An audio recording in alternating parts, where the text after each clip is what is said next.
Hey, All right, fantastic. Welcome everyone. I hope everyone's having a great start to their afternoon. I know we're about to talk a little ice fishing, a little bit of walleye, a little bit of adventure, so should be a fun little chat.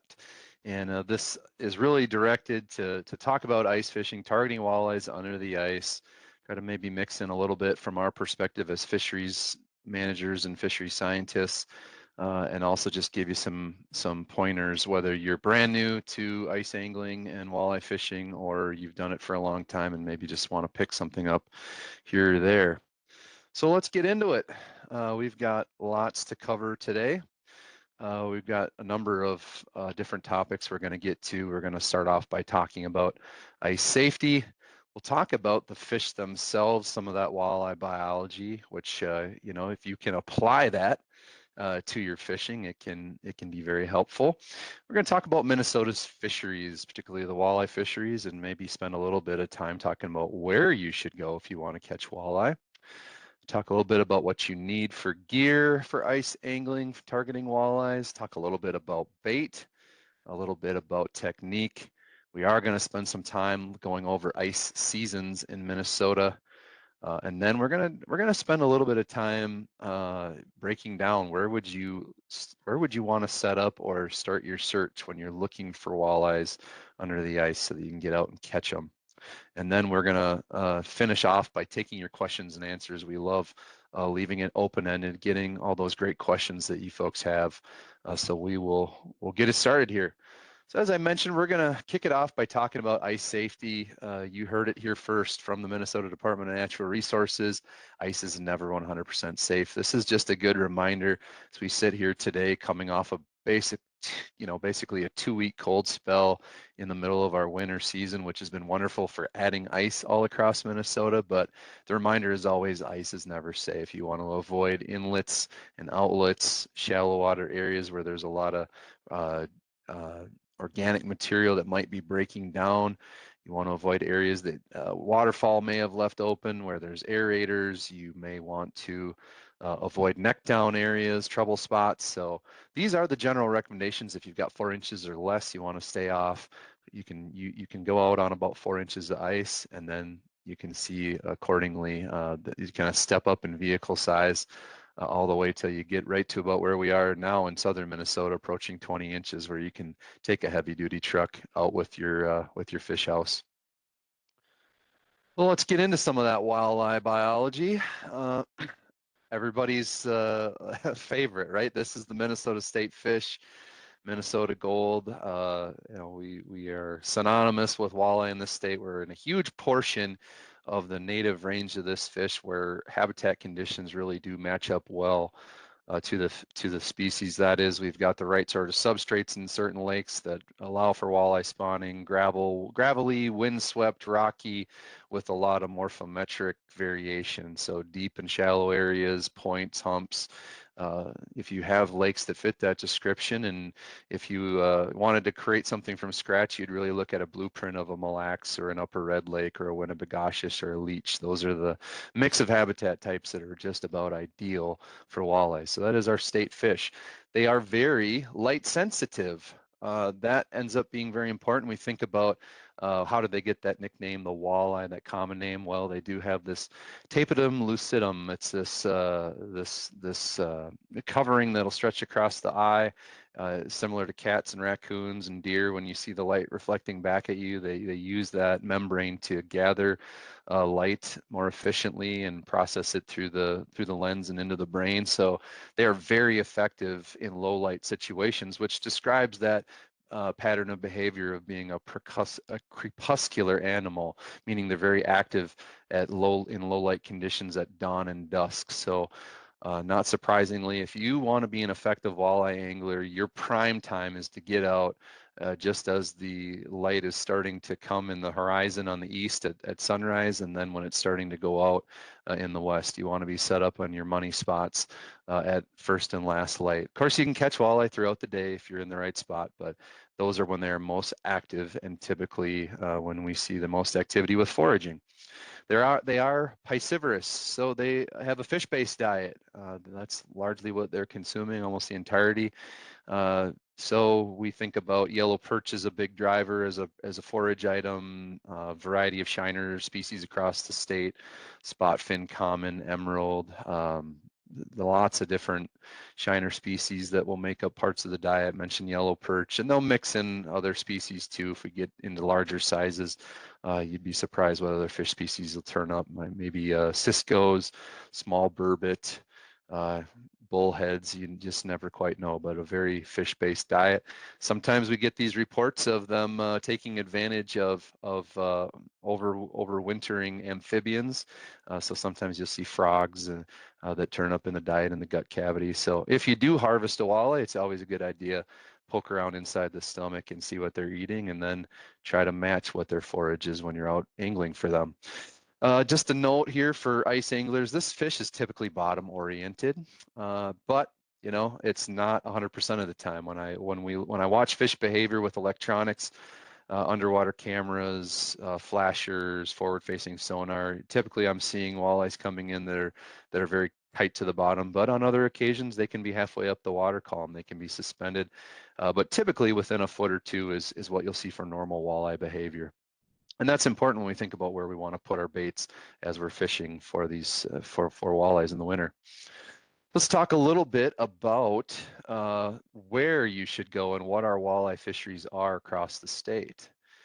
So know this, we've got pretty widespread representation from walleyes in Minnesota, all the way from extreme southwestern Minnesota up to extreme northeastern Minnesota and everywhere in between. They're pretty well represented in Minnesota's lakes and rivers. We've got about 1,600 lakes with walleye present in Minnesota, in our land of 11,460 some lakes that are over 10 acres. So it's pretty good representation. Of course, they're found in larger water bodies, typically in north central Minnesota, but you can find them everywhere. I sort of described the ideal walleye habitat, but they can be part of different fish communities. We'll talk about that in just a second.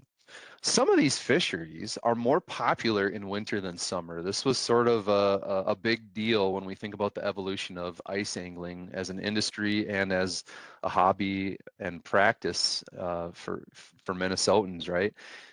There's always a niche of people that want to fish in the winter time and go ice angling. It takes specialized gear that we'll talk about, but when we look at Lake of the Woods and Upper Red Lake and their winter angling pressure eclipsed the summer pressure, those were kind of big deals. Like, yeah, these fisheries have arrived, and you know, this is the moment you can point to and say, yeah, ice angling has really come of age when those fisheries are more important in the winter and see more use in the winter than they do in the summer. I will tell you right now, our 10 largest walleye lakes in Minnesota do most of the heavy lifting. What I mean by that are 85% of the walleye harvested annually, not splitting it between winter and summer, open water and hard water. 85% of the walleye harvested annually come from these lakes. They are Mille Lacs, Rainy, Cabotogama, Leech, Lake of the Woods, Upper Red, Cass, Pepin, Vermilion, and Winnipegashish. Those end up being big players. Our large walleye lakes get a lot of winter fishing pressure. Some of them in the extreme northeast don't have as much of ice fishing heritage, but I think that's changing as transportation and accessibility improves, where we're starting to see more anglers out there. And not surprisingly, the right habitat conditions kick out a lot of natural reproduction and really do carry the day for us for fishing opportunities for walleyes. Something you should think about, no matter where you located in the state, are rearing ponds and boom and bust fisheries. I'll describe those in a second, but they are across the entire state, although like the slide says, they do produce some of the best walleye angling in southern and western Minnesota. We have lots of rearing ponds. So Minnesota DNR raises walleyes to stock out, to supplement natural reproduction, to provide fishing opportunities where spawning, habitat, or natural recruitment is limited. And so we will stock them as fry, and then we will stock them as fingerlings. So when they get to the end of their growing season, typically they're anywhere from 6 to 8 or 9 inches long. And when we want to when we want to stock out those fingerlings, we go into these natural ponds that get stocked with fry, and we trap net. We catch them in nets and actually physically remove them from the lake, put them into our stock out trucks with tanks on them, and run them to the places that have walleye fingerling quotas. Well, many times we do not see winter kill like we used to see in Minnesota, and these rearing ponds carry walleyes over. In other words, all of a sudden they have one growing season, then a second growing season, then 3, 4 growing seasons, and somewhere between that second, third, and sometimes as long as 4 growing seasons, those fish reach a size at which anglers are interested in harvesting them, right around 14 inches and a pound.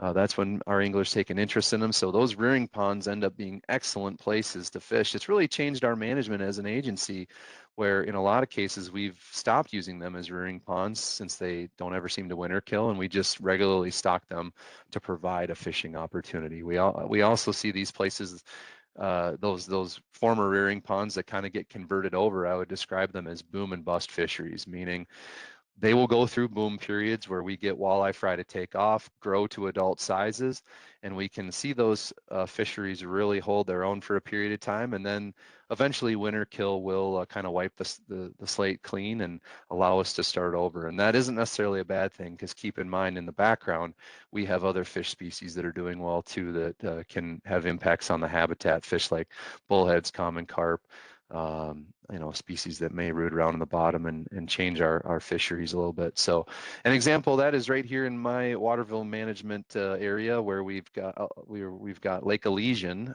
that 3 years ago took a good partial winter kill, and our walleye fishing and perch fishing has been very strong. In fact, we did an angler survey out there for the first 6 weeks of the ice season. So pay attention to those rearing ponds and boom and bust fisheries, and if you're looking for where those locations are, reach out to your local fisheries office. They're happy to provide you a list of the lakes with public accesses that are rearing ponds and or boom and bust fisheries.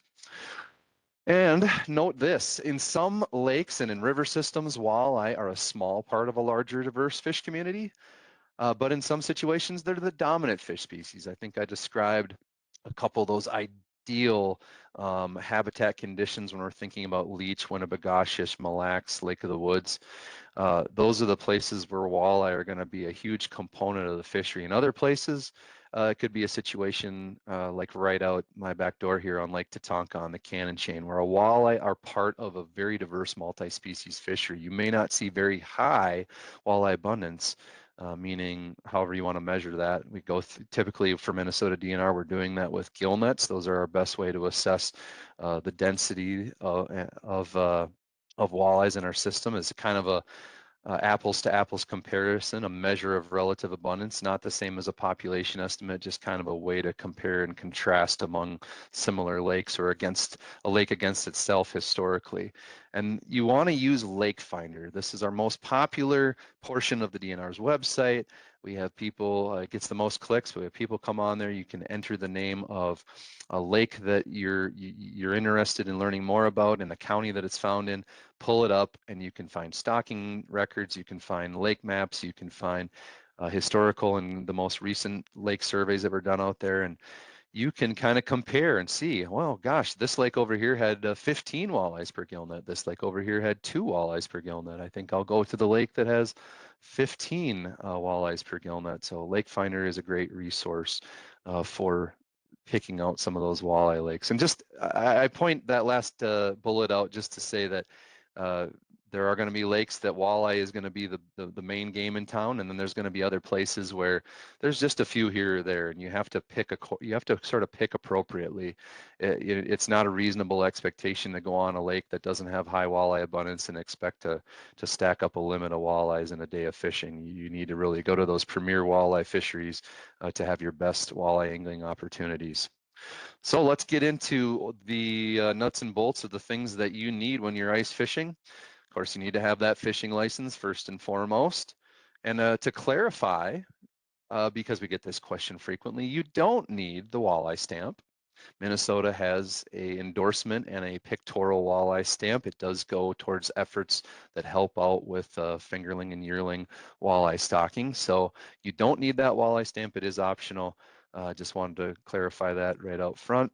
You need to have some sort of shelter or house. I mean, yeah, if conditions are absolutely perfect, and you manage to get one of those rare thaw days without a breath of wind, yeah, you can stand out on the ice and fish out in the open. But typically, a good practice is to use a portable or permanent house, and that could be one that you own. It could be one that you borrow or rent. If you do leave a fish house out overnight, you need to have a fish house license on it. I'll mention that as well. And keep in mind too, rental opportunities if you're brand new to walleye fishing, lots of resorts and guide services offer fish house rentals across the state. There's even websites that allow you to do fish house rentals through the owners. Make sure if you're heading out there, you pick up an ice scoop. That's just to kind of clear things up in your hole after you drill it. You need to have a heater and fuel. So lots of propane-based heaters are on the market, and diesel heaters are becoming more popular with overnight campers, although the diesel heaters have some issues when it's particularly cold out. Make sure you bring in an ice auger. You, it does happen. You could show up and forget that ice auger, and you go, I will not be fishing today until I turn around and go get it. It is essential, right? Think of ice fishing this way. Every hole that you drill is like making a cast in open water. If you want to be able to move around and try different spots, you need to be able to cut holes and go to different areas. The last piece of the puzzle I'll mention here is electronics. You don't need to have electronics, but if I talk to groups about fishing opportunities, I always tell them that this might be your best investment. Chances are you've got winter gear at home that you can use. Maybe you're a skier or you just need it in the winter time to get to the bus stop or to get into work. You already have a nice winter coat. Don't have to spend money and get a fancy winter coat. Maybe you already have open water fishing gear. You can pull that together. You can save money with things that you have by borrowing or renting or doing what have you. But if you can buy used electronics or get them new or borrow from a friend or rent them out. Electronics allow you to see what's happening. Specifically, they allow you to see when you're dropping your bait down through the water column. So you get to see your bait on a flasher, for example, or an underwater camera, or with forward-facing sonar. You see your bait and you'll be able to see when fish are coming in. So it definitely helps you know, hey, there's fish around. I'm going to change my jigging cadence to be more attractive. I'm going to pay attention to how this fish is reacting to my bait. So electronics do help you become more successful with hooking and catching fish. Continuing with gear, medium rods, medium power rods usually are your best match for walleyes. They typically have enough backbone to fight larger fish, and they have that hook setting kind of power to them as well. You can change the action, which is referring to where the bend lies on the rod. If it's a fast or extra fast, it's just the tip that will bend a little bit. If you've got a slower action, it's going to bend all the way down, and it ends up having quite a taper. It's sort of a softer rod, and those softer action rods can work well for tip-up rods, actually, and we'll talk about that in a second. You want to make sure you've got spinning gear with good drags. Hey, if you really like bait casters for line capacity or whatever reason, you're welcome to use those too. Line is really up to you, but I do prefer using monofilament. Monofilament has a lot of stretch in it, so it has a lot of forgiveness. If we make mistakes, fish goes on a heavy run and I don't have my drag set just right, I know I've got a little bit of give from not just the rod but or the reel, but the line as well. There's some stretch in there. 6 to 8 pound works well for me. If you're in really fussy clear water conditions with fussy fish, you may go as small as 4. You just have to play those bigger walleyes very delicately. Let's talk about those tip-ups. So Minnesota, just this ice season, is the first time that automatic hook setting devices are now allowed in Minnesota. So you can use both the traditional flag style, rail style tip-ups, circular tip-ups. We do have an old Moss talk on tip-ups from, I believe, a year ago. So if you want to learn more about tip-ups, you can check out that on the DNR's YouTube page and go through that. But just know tip-ups are a great way to catch walleyes, especially now with these automatic setters where you can get a hook into that fish as soon as they take the bait. I do recommend for set lines, and we'll talk about those in a second, just a plain hook, maybe with some split shots to weight it down in your bait is a great choice. And you can consider a jig down there. Here we've got a nice pink jig that we can glow up with a little bit of light, get it to glow underwater, hold some luminescence for a period of time until it wears off. That's a great choice. Remember, our walleyes in low light periods love to feed. So if we can glow up that jig or hook and put it down, that's going to attract their attention in the low light periods. Some other gear, some terminal tackle you might use. Let's talk a little bit about some of those terminal options. Jigging spoons, maybe they've got some rattles in them to make a little bit of noise. Flutter spoons work very well for walleyes. Get those to just kind of dance and flutter down through the water column, get the attention of those fish. Hard baits work really well. These end up being uh, a choice that becomes more popular on certain fisheries than others. Maybe it's a stained water body where you want to put something out there that makes a lot of noise, rattles around, clacks under the water. Heart baits are a great choice for that. Blade baits, this is a great one if you're fishing on river systems and the Minnesota and Mississippi where you have safe ice. This is a great choice. Spend some time myself on the Minnesota River, drop that blade bait down, usually have poured lead or tungsten right on the front side of that blade bait that allows it to cut into that current and stay in your flasher cone. Blade baits are a great choice for walleyes. And then of course you got glide baits, and those tend to have a set of wings that sort of makes them glide nice and smooth through the water. Those are a great choice in the wintertime as well. Lots and lots of walleyes have been caught on glide baits come wintertime. And when you talk about baits, we think a lot about the actual terminal tackle, but we need to talk about the bait too. Specifically, yes, we can put down baits completely naked. You could dance a spoon around and you can elicit a strike from a walleye. Uh, you can put plastics on there, you can fish hair jigs, you can fish a lot of artificial style baits, and you absolutely can catch fish that way.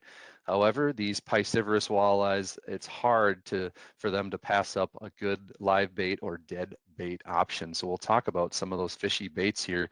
What's most commonly found in bait shops across Minnesota? Gold and shiners, of course, as we work with aquaculture, private aquaculture and bait trappers. It's hard, not just for us in Minnesota DNR, but for aquaculture folks to be able to raise these when we go long periods without winter kill, or we have ponds that languish for years on end. That contributes sometimes to bait shortages, but we continue to work through that with the bait industry. I know there's a working group continuing to seek solutions, as well as working with aquaculture and research to see what options are out there to be able to put more bait on the market, including golden shiners. Let's have fathead minnows. This is kind of the ubiquitous fish. You can find it all across the state. Lots and lots of fathead minnows, an easier fish to procure and get your hands on and raise, just because they turn around very quickly and reproduce quickly, and they survive very harsh conditions. So fathead minnows are pretty popular. Northern red-bellied dace. Trade name for these are why am I forgetting? Rose. I'm stumbling on this one. They are called. I should have it on the on the tip of my tongue. I'll come back to it when I think of it. But good old red belly dace, rainbows. There we go. Excuse me. It took me a second. Rainbows. Red belly dace are often called in the bait trade rainbows. You'll typically see those in the northern half of the state. And then, of course, white suckers. They tend to be bigger. I mean, you can get them at small and medium sizes. They get graded out. Sometimes you see the great big ones that get used for decoy suckers, but typically those small or medium white suckers at bait shops will work just fine. And then on occasion in some parts of the state, we do see some emerald shiners out there as well. So these are all great choices. I'll tell you right now, when you are fishing with bait, put it on whole, either hooking through the mouth or behind the dorsal fin with our minnows and shiners and suckers. Also, with a lot of those jigging spoons, you can use just a pinched off half of a fish, whether it's the tail of a minnow, whether it's the tail section or it's the head section. Those work very well. You think about fish, their taste reception largely is based around amino acids. So they're actually tasting, those building blocks of protein down in the water. They smell and taste those fish down there from their slime coat or even from that little bit of blood in the water. So having the real thing down there is pretty hard to pass up. We're going to make it really simplistic to talk about technique here. Minnesota is a 2-line state in winter. We are a 1 fishing line state in inland waters the rest of the year.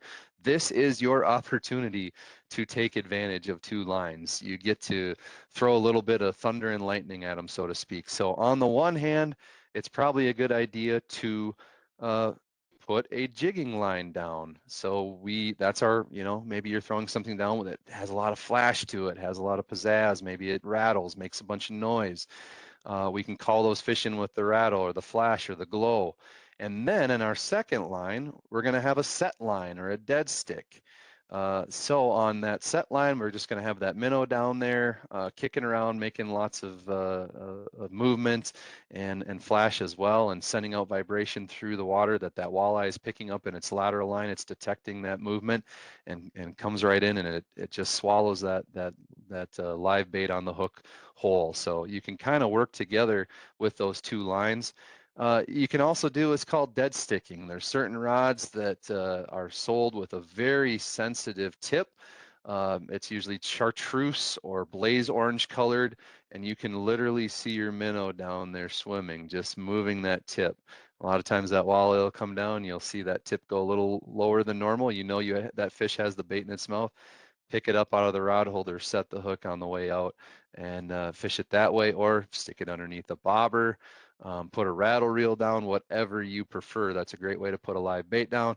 And then, like I mentioned earlier, that jigging, put a little minnow head or tail on that jigging spoon, and make a little noise down there. And then lastly, we did talk about the tip ups a little bit. Those are a great option. Use that to spread out. We're going to talk about specific locations to fish and think about how you can deploy more of your lines that you're authorized to per person. If you go out there with a buddy, now you've got 4 lines, 2 buddies, you're at 6 lines. You bring your whole family and there's 4 of you, you got 8 lines.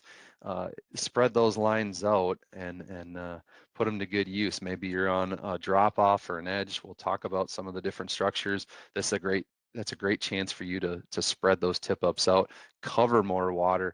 Remember, these walleyes, sometimes they come in 1s or 2s, sometimes they come in as a whole school, but they are on the move. They are looking for areas to hang out, to ambush prey, to forage.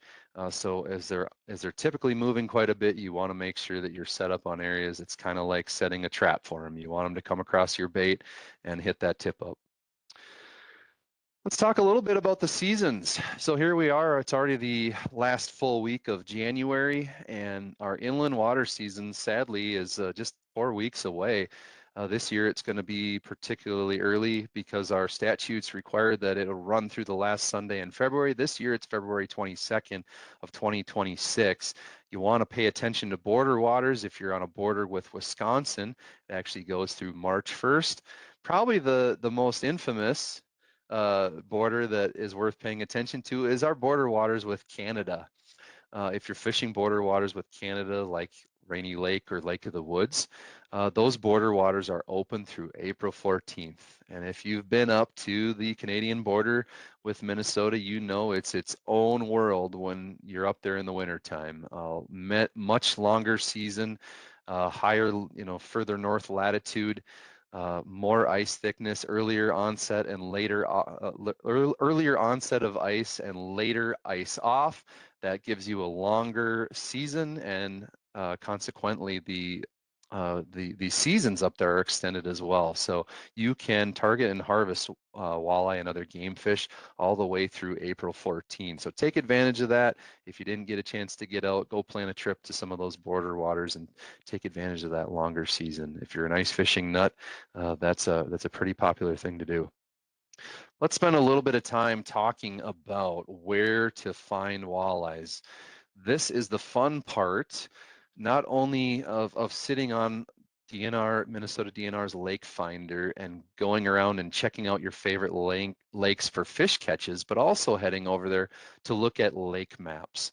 So I'm actually pulling these pictures that you see are from an Onyx Fish account. They used to be Navionics used to have a web viewer where you could pull these up. I know there's a 7-day trial for Onyx Fish.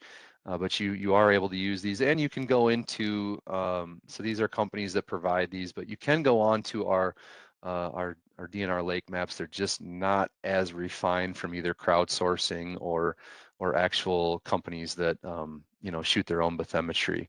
But we'll break down some of these places, and many of them you're going to be familiar with. Most of these you'll probably know, but very much structure-oriented fish. We want to be looking for walleyes seasonally using certain structure in the winter time. So points are a good place to start. They're usually a distinct kind of projection off of land, and that extends into the water. Right below the water surface, we'll see kind of a point or a bar that will extend out, and those are great places to fish. This is an example of a point. Humps or sunken islands are popular spots. Here's one. I'll pull up my highlighter, laser pointer, I should say. So right around here, we've got a nice hump that comes up. It's adjacent to deep water. There's a little shallow structure here, but a pretty obvious spot that you can set up on or adjacent to. See how those walleyes are moving through there. Reefs are popular. I make the distinction that they are just a bit different from a hump or a sunken island, in that typically our reefs are rock-based, you know, like a hard rocky structure. If it's bedrock or it's piled boulders, that's not to say that you don't have those same situations with humps and sunken islands, but maybe it's a distinction without a difference. But here we've got a great rocky feature very close to shore. You can get over there and usually find walleyes cruising around on that rocky structure or adjacent to it, depending on you know, how bright the day is. Inside turns. So think about being a fish, occupying a deep water area where you're just kind of hanging out, kind of just being lazy, and then all of a sudden it's time to feed. The switch turns on. It's time to feed, and you push up looking for forage into kind of a crotch kind of an area where you have this convergence of shallow and deep water. When you push into that area, that's called an inside turn. You're turning inside out of deep water up into shallow. It's a great spot that necks down and narrows and comes up. And again, I like to just physically think of these fish are pushing prey up into that area, you know, trying to find something that's available for them to forage there. And that's just a great way for them to sort of herd that forage into that area and have a better chance to find it and attack it. So inside turns, great spots to find walleyes. Also think about saddles. If I'm describing a physical saddle, it's here we are with a shallow water portion here, another shallow water portion here, and there's this little area that connects these two shallow water portions that's adjacent to deep water. That's a great saddle. Just this idea, you know, whether you're a hunter or an angler, you want to think about convergence. You want to be in the right place at the right time. That's what you want to be as a walleye angler as well. You want to be on a spot of convergence where we expect that walleyes are going to roam through here at one point or another, and we want to encounter them, either find them there actively or set up ahead of where we anticipate them coming to. So saddles are a great place to set up. How about a neck down or a pinch point? Here we've got an actual kind of a point that comes off of land, an island out here. I'm seeing about 15 feet, and it starts to narrow up into a narrow bay. Holy smokes. Anything that wants to get into this bay or next to this island needs to come through this area. So holy cow, we've got a beautiful neck down or pinch point that we can use right there. Great spot to intercept walleyes. Islands are another good one.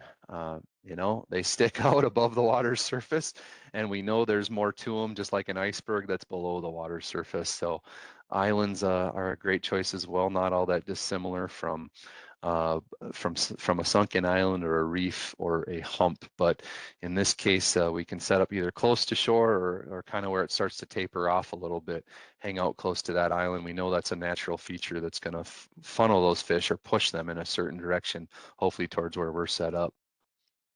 Shelves are another good one. So here we would have a hump or a sunken island comes up around 4 feet.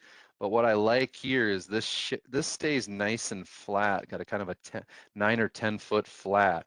that's really adjacent to deep water here. So if I'm a walleye and I'm looking for a meal, yeah, maybe there's, some crayfish or some minnows that are hanging up on top of the hump, but I'd expect that adjacent flat's going to hold some fish. There you got yourself a nice food chain reaction. Anything that's foraging on that shelf is going to attract the attention of walleye. They're going to slip right up that steep side and come check out the shelf and see what's there. So a great place to plan to be for walleyes. And a real common feature, it's not going to be super obvious on a map, and it ends up being a more difficult situation to diagnose, is an expansive flat. So here I've got from the Waterville work area, Cannon Lake. It ends up being very uniform in depth all across it, but we hear from successful winter anglers out there about being set up on that flat and just waiting throughout the course of the day or the night for a school of walleyes to pass through there and pick them off, because they're roaming over the flat looking for prey items. There's lots of flats out on Mille Lacs Lake, mud flats that raise up. And then there's lots of mud flats out on, say, Lake of the Woods, where you could be fishing in 32 feet of water, and you tell your buddy, why don't you go spread out? We'll get a little ways apart. Friend takes off in his pickup truck down the ice road, drives a mile away from you, sets up, and he's also in 32 feet of water. There's literally no change between the two of you, but there's fish roaming these wide open, expansive areas. So sometimes that's a great foraging option when you have, lots of prey items that are spending time out on that deep water. And sometimes those flats are shallow. It doesn't necessarily always mean that it's deep. Sometimes you could come into a bay where you have this huge expansive shallow water area. Maybe it's a really soft bottom. That's worth mentioning as well. So I've got a non-structural related connection here. This finding a vegetation edge can be absolute money. So we think about in the wintertime, we do have most of our native plants are senescing or dying and laying down in the wintertime. You can sometimes still find them if they've got enough oxygen in the area. They may still hold on and have a little green color to them, just maybe inactive. But those native plant beds, whether they're, coontail, northern water milfoil, pondweed species, they absolutely hold insects and small fish. They hold forage available. They attract other smaller fish, and they're, again, our predatory fish, whether they're pike, walleyes, bass, whatever it may be, are going to hang on the edge and use that edge. So be set up and adjacent on the inner or outer weed line edges or vegetation edges when you want to get those walleyes. And typically those edges are set by how sunlight penetration functions during the open water period, and they're predictably at the same depth where light goes down to. It's called the photic zone. So we want to know, what's the photic zone on this lake that we're fishing on. Say we're up on Gull Lake by Brainerd. We know, we've seen plants grow out there to, say, I'm making up a number here, but 17 feet. All of a sudden I'm looking around with my flash or underwater camera. Yep, I've found a weed edge here at 17 feet, and it's adjacent to a deeper water area where there's a bit of a drop off. I'm gonna hang on that weed edge just adjacent to it or on top of it and see what walleyes come in. I mentioned earlier talking about the different substrates that are out there. Finding those transitions from a sand to a mud, from gravel to sand, from rock to gravel, whatever it might be, finding those substrate changes can be helpful. We don't have a ton of good information on that within what we do for quantifying fish habitat. We don't necessarily have it out there to the public quite as much, but there are some private operators, bait shops, other places that have it mapped out, and you can find information about those substrate changes. So those are another good place, although I don't have a slide for it, that you can kind of key in that may attract walleyes in the wintertime. I want to leave you with this thought before we get to the questions and answers when it comes to walleye angling in Minnesota through the ice. This is an amazing opportunity for you to go out and make a memory. Go on a trip with friends or family, starting a tradition. It's a Minnesota thing, right? We love our fishing culture here. We love ice fishing as well. Our roads, our primary travel roads, whether they're 35 or 169 or 371 or Minnesota 10 or 94, you see the fish houses or the guys that are hauling snowmobiles and ATVs, guys and gals and families that are heading up to go ice fishing. Be a part of that. If this is something that's new to you and you haven't done it before, don't put it on a pedestal or worry about not having the gear. Plan that ice fishing trip, go with a friend, rent a house if you need to, take the family, set a goal. Maybe you want to catch a walleye through the ice this year as a New Year's resolution. You still have time to do that. Enjoy some time away with family or friends that have wanted to do it, and make it something that you're going to do every year. That's one of the things I try to do in my own family, is get the kids out as much as I can, whether it's walleyes or other fish. Try to get my dad out on some kind of a destination trip every ice fishing season. That's a picture of us with some fish up at Upper Red Lake, which is a phenomenal walleye fishery. So with that, we are at the end here, and I will take some questions and answers from all of you, and I will throw this slide up as well in case you want to call or email with more follow-up questions. Thank you again, Scott. Amazing presentation on targeting walleye under the ice, and fantastic way to get folks out there. And I had an opportunity to meet with you a couple of weeks ago, and just hearing all the great things that you do in your community as well too, to just get anglers out and providing them the opportunity to just go out and have fun. But one of those things that have been a buzz is the 4 walleye bag limit. Scott, before we get to the Q&A, maybe you can shine a light on some of that. Absolutely. Yep. Had planned to talk about that one here in the questions and answers. And it is a proposal that is coming through right now from the Minnesota Department of Natural Resources. Our inland lakes and rivers, our statewide bag limit is 6 fish with 1 over 20 inches. The proposal is to cut back to 4 fish with 1 over 20 inches. I think if you compare and contrast with other states and provinces that surround us, some states have a 4 fish bag or a 5 fish bag.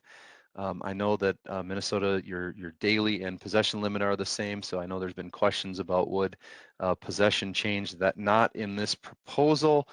Perhaps it's something that might get considered in the future, but understand this has largely arisen as a grassroots efforts coming from concerned anglers, guides, others who just want to make sure that we have a sustainable fishery for the future. I will note, we don't see in our angler creels a lot of anglers that do get to a 6 fish walleye bag limit. And so there probably isn't a meaningful amount of change to total harvest with it. It's more of a social thing, to be totally honest. And it is a situation that will likely be bringing inland lakes matching more of what of our 10 largest walleye lakes that I rattled off earlier. Many of those are also a 4 fish bag. So more of a social regulation, maybe preventative, you might call it. But at the end of the day, if you are you love a good fish fry, you love eating walleyes, I don't want that to dissuade you. Take friends with you and go to those places that you have those amazing walleye fishing opportunities. You can still harvest plenty to get a meal. It's a good reason to bring a kid with you, aunt and uncle with you, a neighbor with you, etc. So there's enough of you keeping a daily bag limit. Awesome. Thank you for that insight, Scott. So we do have a couple questions in our queue here. First one, Scott, how do zebra mussels affect walleye population on infected lakes as the water gets clear? Great question. And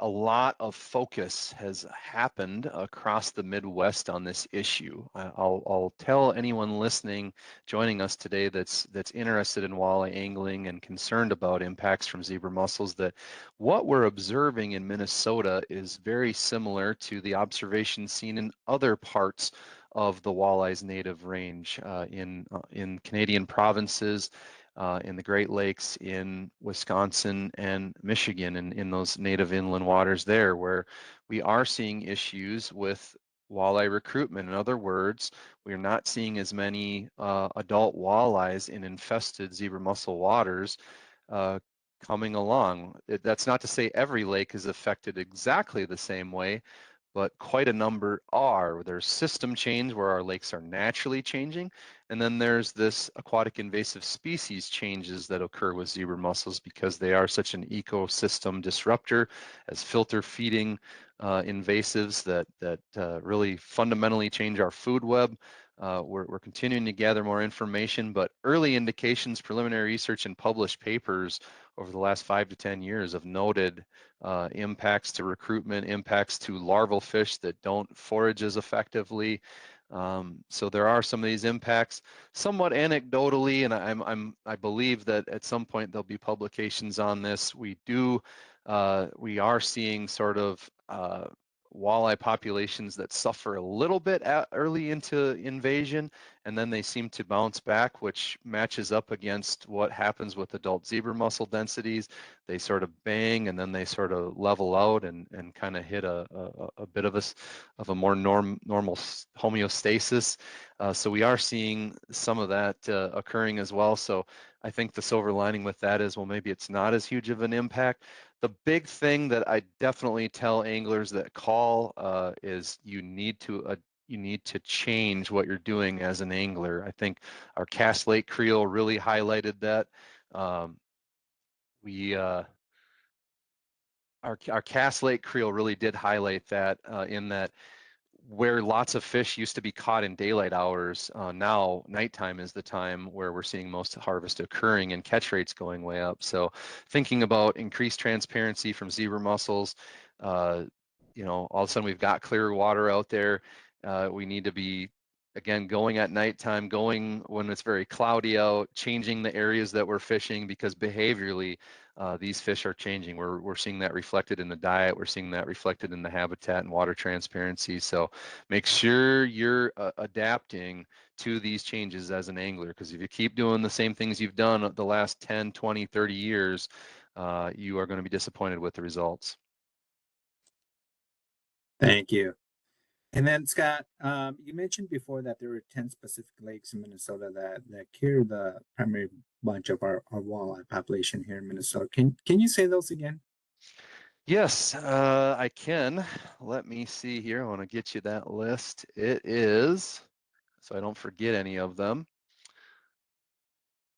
So we've got Leech, Mille Lacs, Upper Red. I got to find them all on my list here. Mille Lacs, Rainy, Cabotogama, Leech, Lake of the Woods, Upper Red, Cass, Pepin, Vermilion, and Winnipegashish. Awesome. And this is being recorded, and you could find this on our DNR website under archives as well too. So that'll be another avenue for you to get that if you missed it. And then Scott, two more questions. Does the DNR look at banning any particular electronics, thinking about open water, but would want to have equipment that crosses into all seasons? It's a difficult question, but one that we get a lot, and certainly in our purview, we want to be thinking about fish on a population level. So what we're doing right now is trying to gather the best information we possibly can, particularly with fish populations that, in our estimation, might have some level of vulnerability to advanced technology. I'll just be specific with that and say, crappies as a fish species that schools and suspends and is more highly visible. Same for muskellunge that can hang out in open water areas and are easily spotted.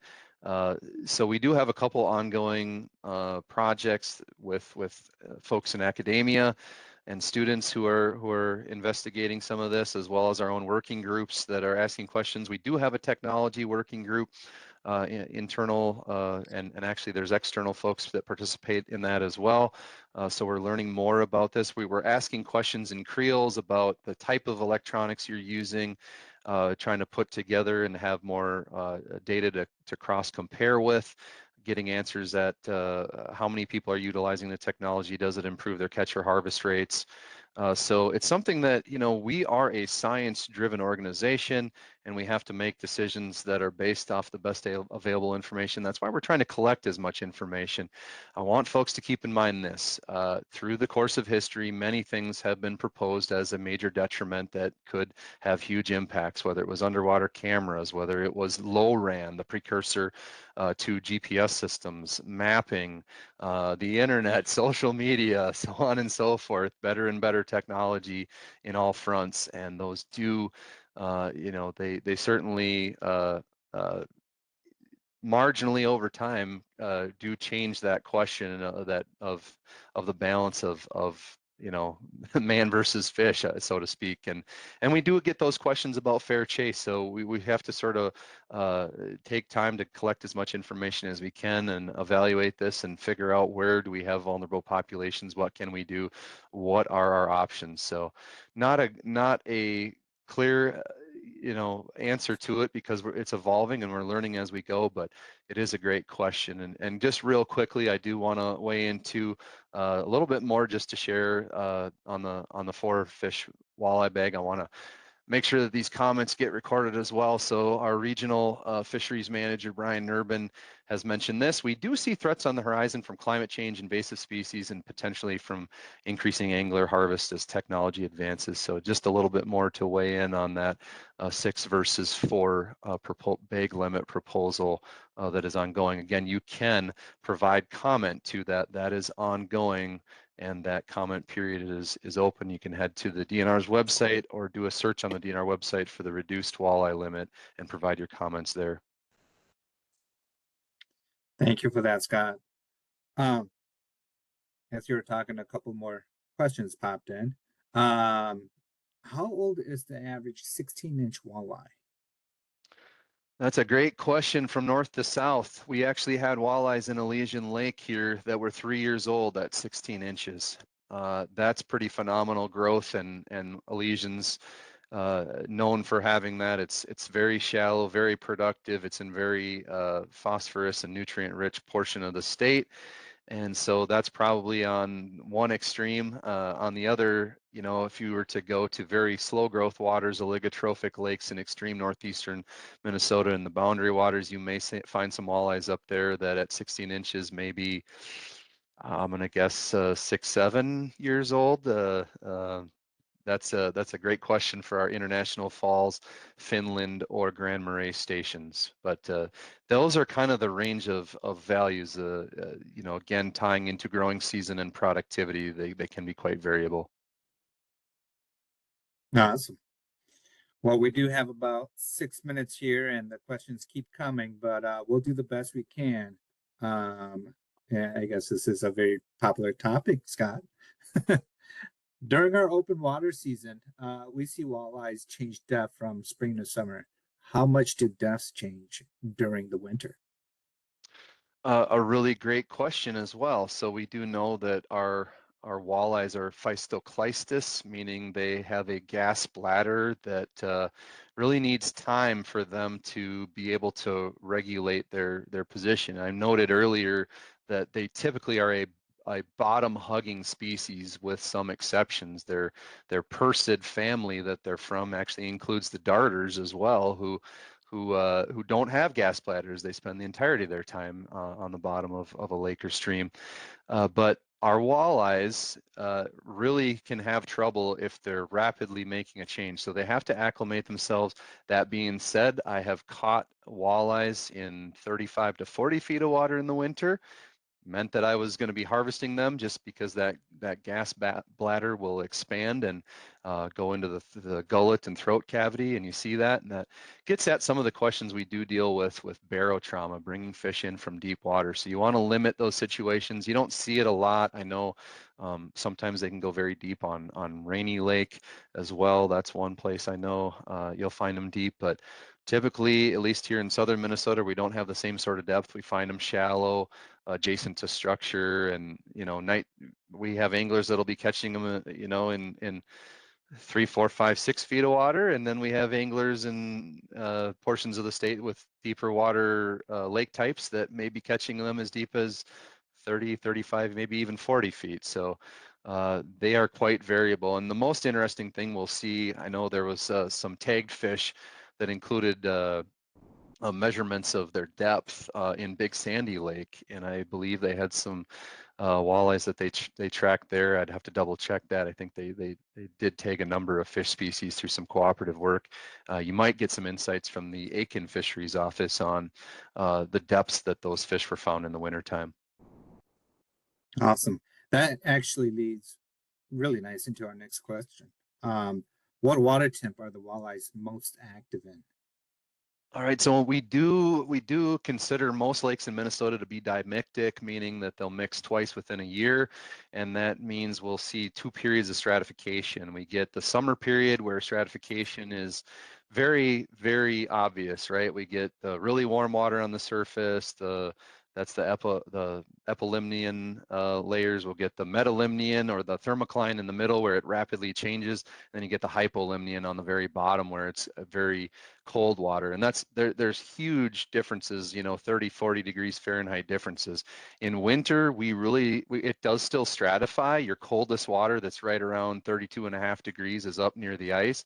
And your warmest water, when it's most dense actually, is when it's around 39 Fahrenheit, around 4 degrees Celsius.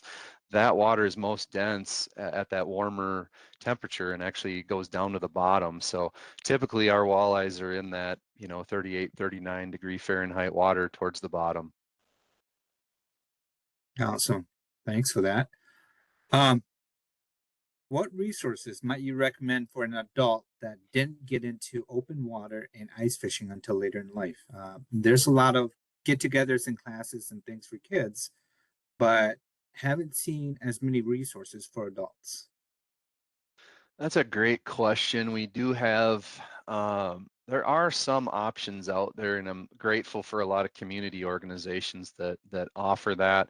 There are local fishing clubs, and you can't be bashful even coming in as a brand new person. Those are the people that those clubs often are most excited for, because you get on the ascending limb of the knowledge growth curve. Like, you just learn like crazy working with those groups. I think about recruitment and retention and R3 folks within backcountry hunters and anglers that are happy to help out. I think about, I mentioned the fishing clubs that are around locally, Trout Unlimited chapters if you are interested in trout or fly fishing, local bass clubs.